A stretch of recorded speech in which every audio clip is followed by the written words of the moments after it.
Good evening.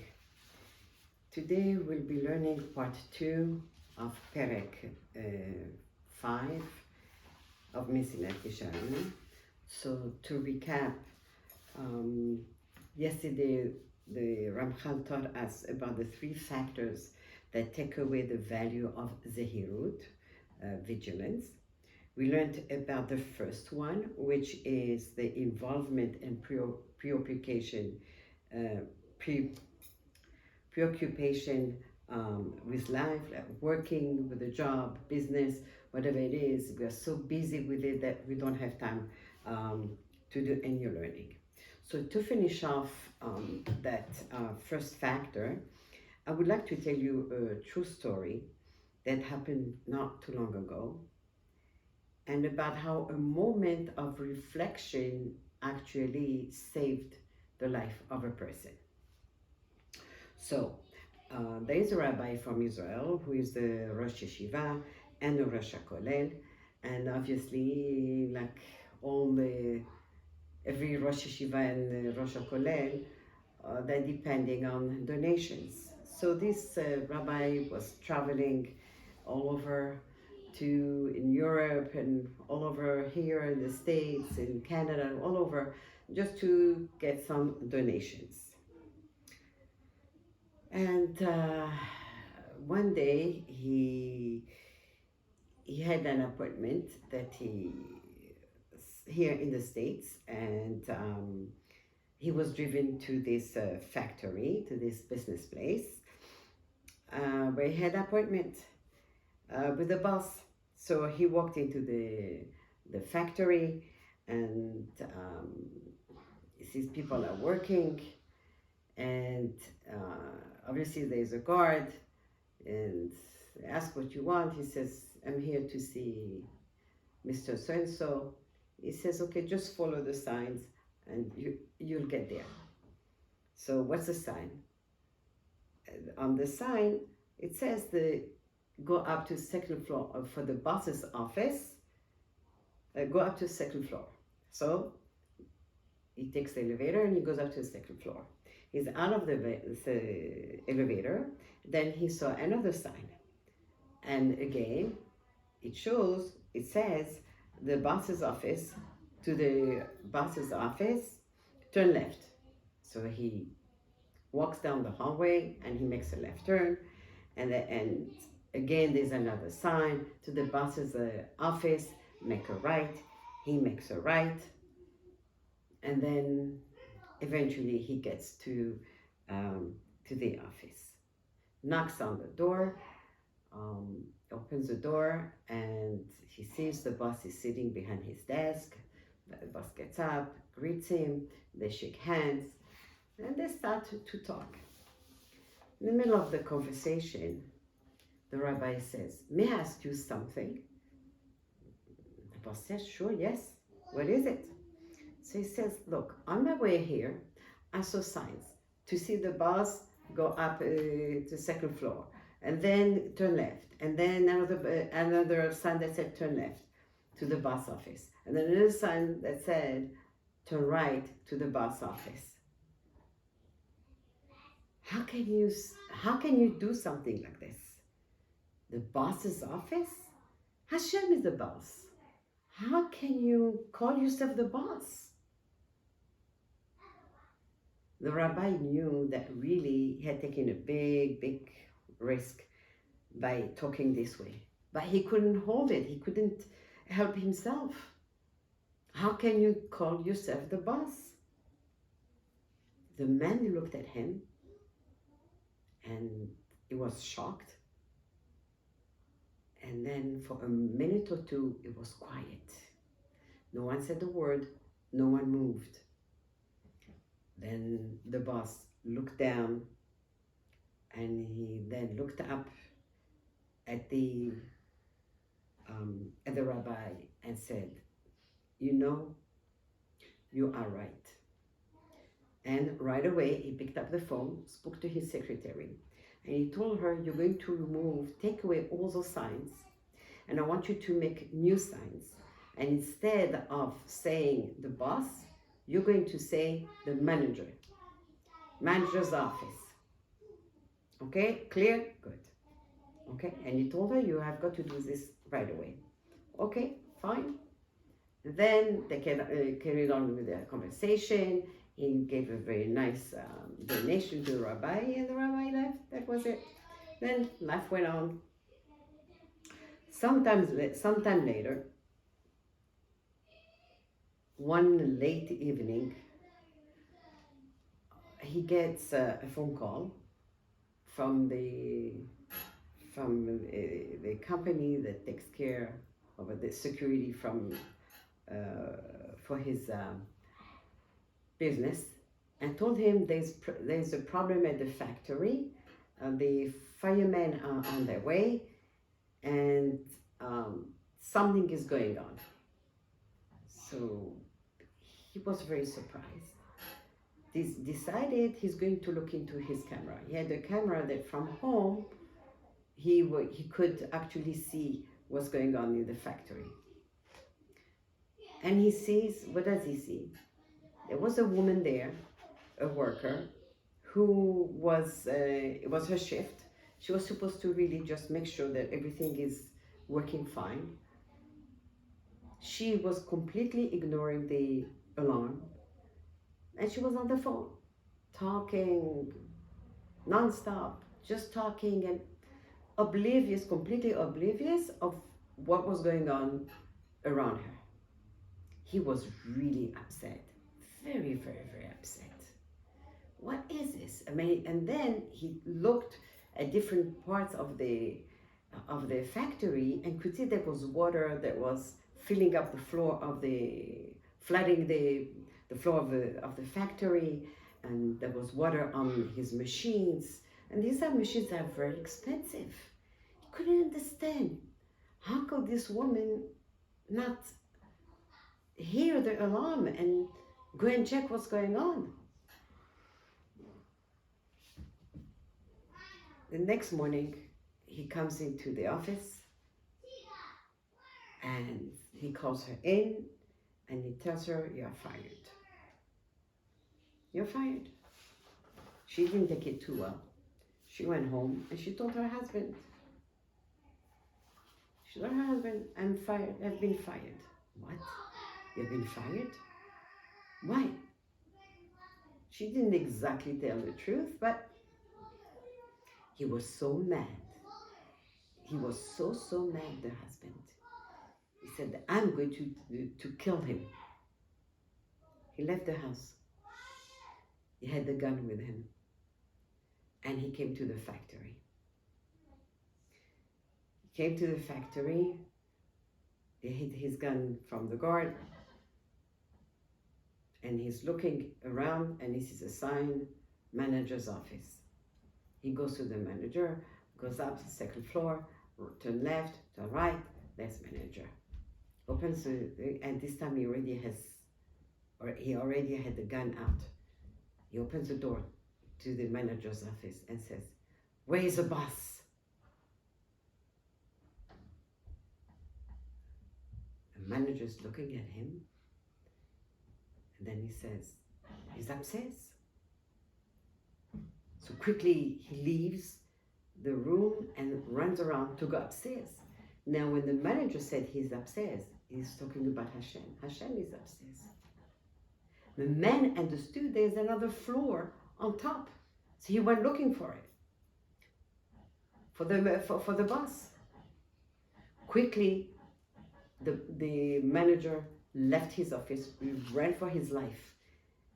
He went out of the factory. He went hiding into some corner and called the police. Look how a moment of reflection,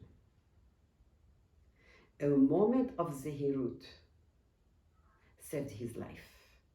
He accepted the rebuke of the rabbi, and he agreed that writing on the sign that the way to find the boss's office was wrong. For that moment of reflection, his life actually was saved. So again, The Ramchal, when he tells us to have a moment of reflection and think, we think about our deeds, about our actions.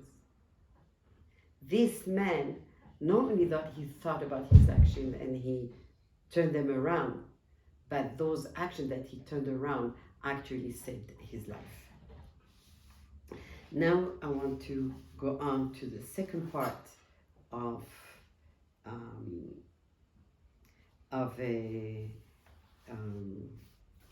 the second part of the factors that stop us from actually reflecting and thinking about our actions. So number 2, the lack of seriousness, the lack of respect, and mockery. Ramchal says, this is a very hard trait to fix. It's very, very hard. For someone who gets used to behaving this way, someone who is lightheaded and for him everything is a joke. It's like someone who is drowning in the sea and he just cannot save himself. It's very hard for him to escape, to get onto a boat, to get somewhere where he can be safe. The lack of seriousness and respect destroy the focus and sensitivity of the heart. That's what happens when people are so used to make a joke out of everything, every situation. So when they hear someone, doesn't have to be a rabbi, someone who's trying to correct them, and doesn't have to be about the mitzvah or about, it could be just about anything, but they make a mockery of everything. You cannot talk. We can't talk to these people. And not only we can't talk, they reject everything, whatever we say to them.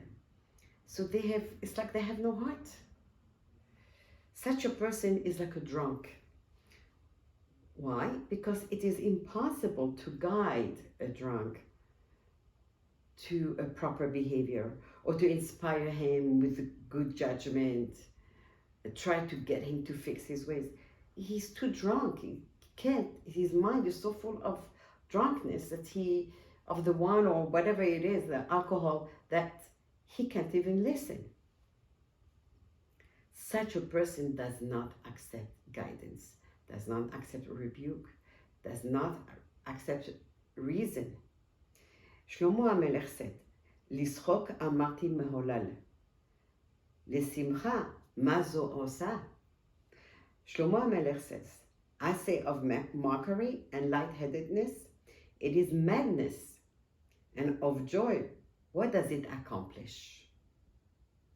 Does this mean we cannot have joy in our life?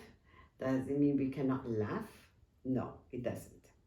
So Shlomo HaMelech is not referring to healthy laughter and not to a well-balanced, joyful appreciation of life. Of course, we are allowed to laugh. We are allowed to feel happiness and joy. These are actually positive actions of happiness. In fact, simcha, joy, is a necessary component, a necessary part in the service of Hashem. Ivdu et Hashem besimcha. We have to be happy, because otherwise life gets us down because of all the difficulties that the person goes through. So we need happiness. But rather, Shlomo refers to superficial, frivolous laughter. For such individuals, everything is a joke. Nothing is serious or meaningful. Any meaning to anything is taken away, is gone because of the mockery of such a person. Such a person lacks an intellectual anchor. Such a person really is lacking something intellectually, that he can make fun and mock everything and anything. He can't be taught wisdom, nor accept guidance, since he fails to appreciate the significance of his actions. In his mind, he's doing right. The mocker thinks he's right. He didn't do anything wrong. It was only a joke. But no, wasn't just only a joke. You actually diminished, took away from whether it's the kedusha or whether it's the seriousness of the moment. There is no spiritual growth for such a person, and it can actually lead to sin, to immorality, which is punishable by karet, which is death by the hand of Hashem. Usually, a person's natural self-conscious keep him from engaging or doing any immoral acts, or even entering into relationships that could lead to such acts. But joking and being lightheaded wear away men's self-consciousness. And the other Ramchal tells us, be careful. Be very careful, because yes, it wears away. Then the heart becomes like covered with this mockery that we don't see anymore. We don't see it clearly. So the person ends up having inappropriate friendships, and then in the end, the path of sin, until he commits an act that was originally unthinkable for him. So this is something, immorality is something that this person never thought they would ever do. No way. But because of the mockery, because what the mockery did to him, to his heart, it's also covered layers and layers and layers, that whatever people said to him to stop him or to tell him this is serious, he just wouldn't listen, to the point that at the end he really gets to do something that he never would have believed he would do. And such is the strategy of the Yitzhara. It starts by making one do a small avera, until at the end it pushes a person to do the worst. And here we'd like to tell you a story from the Gemara. This story is telling us about a very wealthy man who lacked nothing at all. However, he loved a certain woman who lived in his town, but this woman was already married. He wanted to see her. He wanted her to come to his house. He wanted to have her. But Chachamim told him, you can't. He became sick from this love that he felt for her. Chachamim told him, no, sorry, you can't. He was in bed, sick in bed, and he said, let me at least have a strand of her hair, so I can just smell it and feel it. It is as if she is with me. Chachamim said, no, that won't be allowed. He said, I'm going to die. I said, I'm sorry, but you cannot, and she cannot come to you, and you cannot have not even a strand of her hair. Time passed. He eventually learned to live with this love that it went nowhere. Now this woman, her husband had the business, and something went wrong in the business, that he owed money and he didn't have money to pay back. So he was put in prison until he would pay back the money. His wife used to come to him every day to bring him food. And she used to cry and tell him, look, what are we going to do? What's going to be? We don't have the money. Where am I going to get the money from to get you out of prison? Every day it went like this. And one day when she came to see him, and he said to her, I want you to do something. I want you to go to the rich man and tell him to pay my debt. She said, what? You want me to go to the rich man? How can you ask me something like this? How can you ask me something like this? He says, yes, I know, but I need you to do this. You really love me? You really care for me? And you really want me out of prison? Then go and do it. And he put pressure on her. She left with such a heavy heart. How is she going to go to this rich man? How is she going to do this? How? She went home and prayed and prayed and prayed. She barely had slept at night.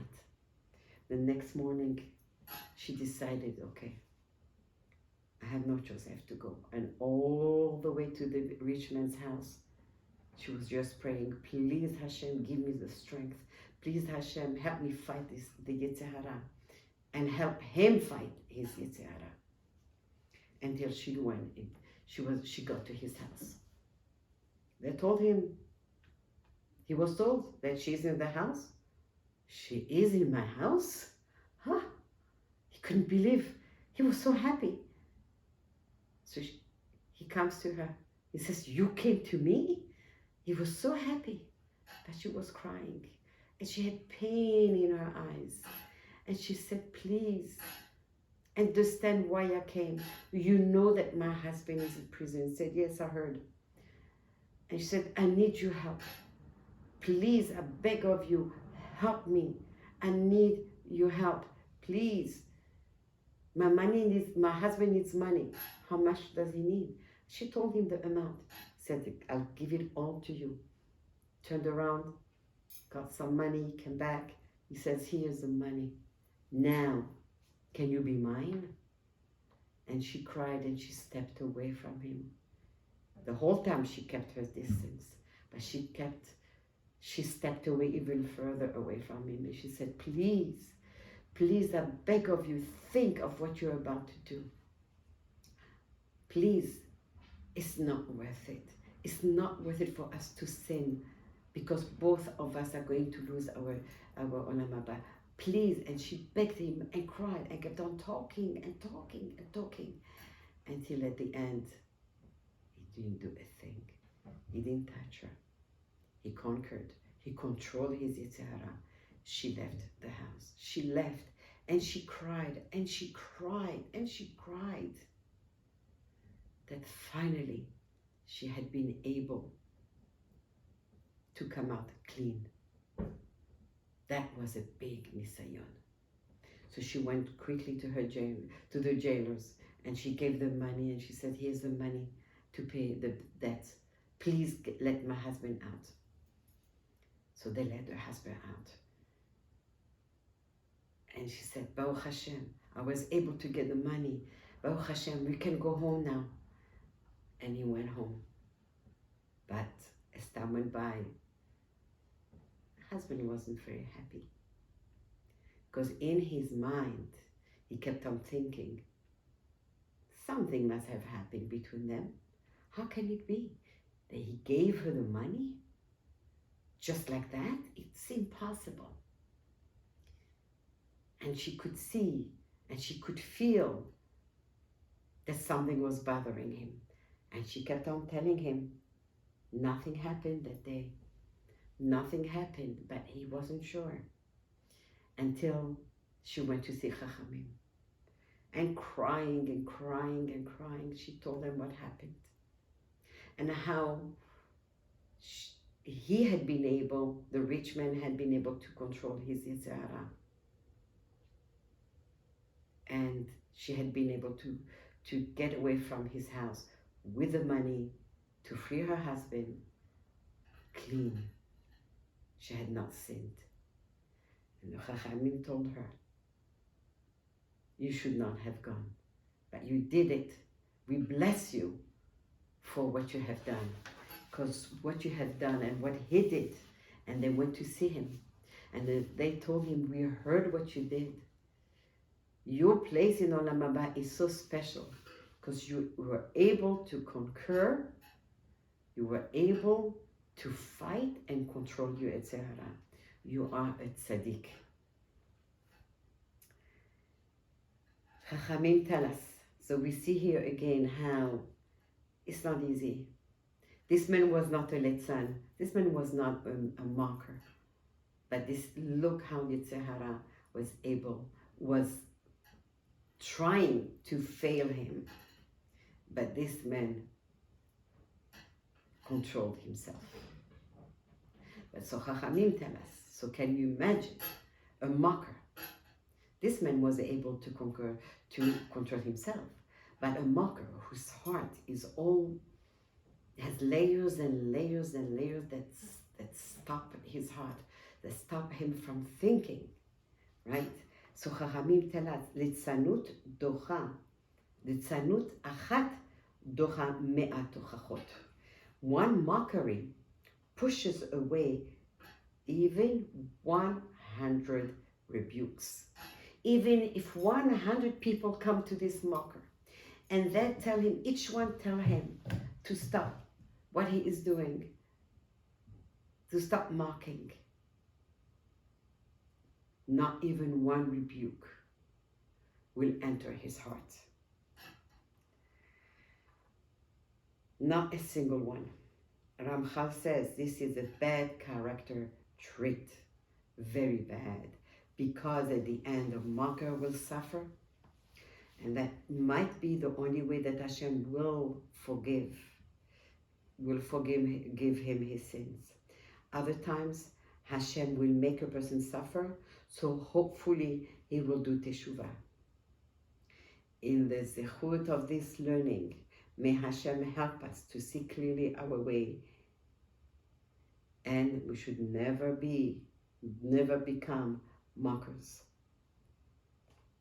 And as now we are in the month of Nisan, the month of Nisim and Niflaot and Yeshuot, may Hashem bless us with Yeshuot and Nechamot, with Nachat from our children, from our husbands, from our wives, Briut, Parnasa, Zivugim, Vechol Tuv. We must make the most of Chodesh Nisan, especially the first 12 days of Nisan, plus the 8 days of the Chag. The nights of the Sedarim are very special. On those nights, when we are doing the Sedarim, we should use every opportunity to pray. Pray for our needs, for Am Yisrael. There's a lot of suffering going on. And may Hashem send us the Geulah soon.